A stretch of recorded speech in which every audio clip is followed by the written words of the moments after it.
Imagine this. Late March 1922, deep in rural Bavaria, a secluded farmstead called Hinterkaifeck. 6 people lived there: father, mother, daughter, 2 little kids, and a maid. One night, every single one of them was murdered in what would become Germany's most chilling unsolved crime. Wikipedia, the true crime database membership. What makes it truly eerie? Footprints in the snow leading to the house, but none leaving.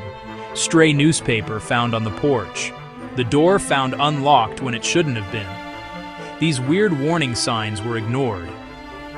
Wikipedia, the true crime database membership. And despite all the weird clues, the killer was never caught. So grab a seat, because we're about to walk you through every weird clue, every suspect, and show how this farm hides its secrets to this day. Let's start with the setting. The farm, known as Hinterkaifeck, wasn't a village. It was a lonely farmhouse behind the hamlet of Kaifeck, about 70 kilometers north of Munich. Wikipedia. The people: Andreas Gruber, 63, the father; his wife Cecilia, 72; their daughter, Victoria Gabriel, 35. Victoria's children: young Cecilia, 7, and baby Joseph, 2. The True Crime Database membership and the maid, Maria Baumgartner, 44, who had just arrived that afternoon. Yes, just hours before the murders. Wikipedia now, in the weeks before everything exploded, there were weird things happening. Andreas reportedly found footprints in the snow leading from the forest to the house, but none going back. He heard noises in the attic. The previous maid quit because she thought the house was haunted. GuyHadley.com. A newspaper appeared on their porch, one nobody subscribed to. All of this built up in a place that was already isolated and cut off, perfect for horror. On 31st March 1922, the maid arrived in the afternoon, and later that night, or early the next morning, everything changed. So here's what we know. On the afternoon of March 31st, 1922, the maid arrived. Later that night, or early on April 1st, the nightmare happened. In the barn, 4 people were killed, one after the other. The bodies were stacked under hay. Then in the house, the maid and the 2-year-old boy were killed in their beds. What makes this extra chilling? No one discovered the crime for 3 days. During that time, the fireplace was still going. Animals were fed. The house looked active. Neighbors noticed things were off. The young girl didn't go to school, the family didn't show up for church, and the gate to the machine room was open. On April 4th, the bodies were found. Imagine, 6 lives ended. The farm stayed silent. Snow tracks, a door ajar, no alarm. The killer, or killers, walked into a farmhouse and vanished into myth. Let's talk about the clues and the big mistakes. The weapon, a mattock, a pickaxe tool, belonging to the Gruber family farm, hidden in the attic after the murders. The young girl had torn out her hair in fear while dying. Tracks. Fresh snow led to the farm from the woods. None went out.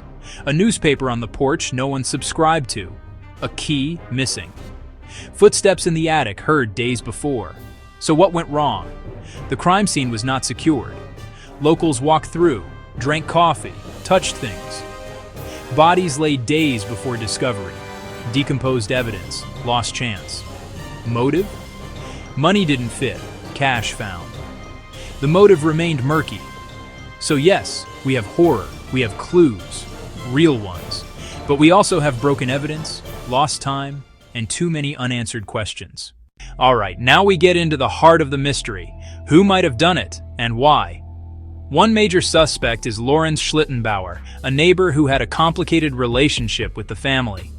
He was one of the first to arrive at the scene, and later made comments that raised eyebrows. Some think he knew things only the killer would know. Wikipedia. Another possibility is Karl Gabriel, the husband of Victoria Gruber, who was reported killed in World War I.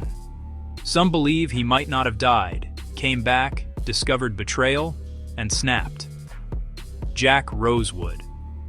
Then we have the idea of a complete outsider, someone passing through, maybe a war veteran, someone with familiarity of the property, who who entered the farm and never intended to leave. 10-minute murder. On motives, it could be revenge against Andreas or Victoria for something dark. There were rumors of incest and hidden money. Mental floss.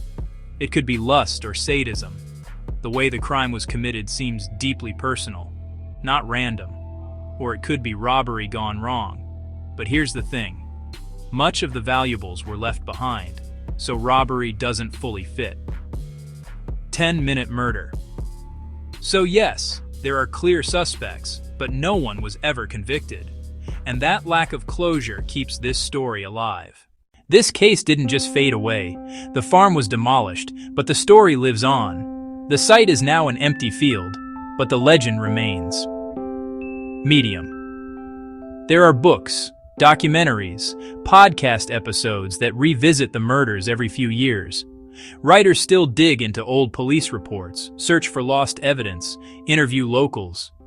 For the families, the Grubers, the maid Maria, they never got the answers they deserved. For all of us, this is a haunting reminder that even the most isolated farm in Bavaria can hold a secret so deep it lasts a century. Now I'll leave you with this question. Which theory makes the most sense to you? Was it the neighbor? The husband who came back? The passing stranger? Drop your thoughts in the comments, because as long as we talk about it, the mystery stays alive. If you found this case gripping, hit subscribe and tap the bell so you don't miss the next deep dive into a true crime mystery.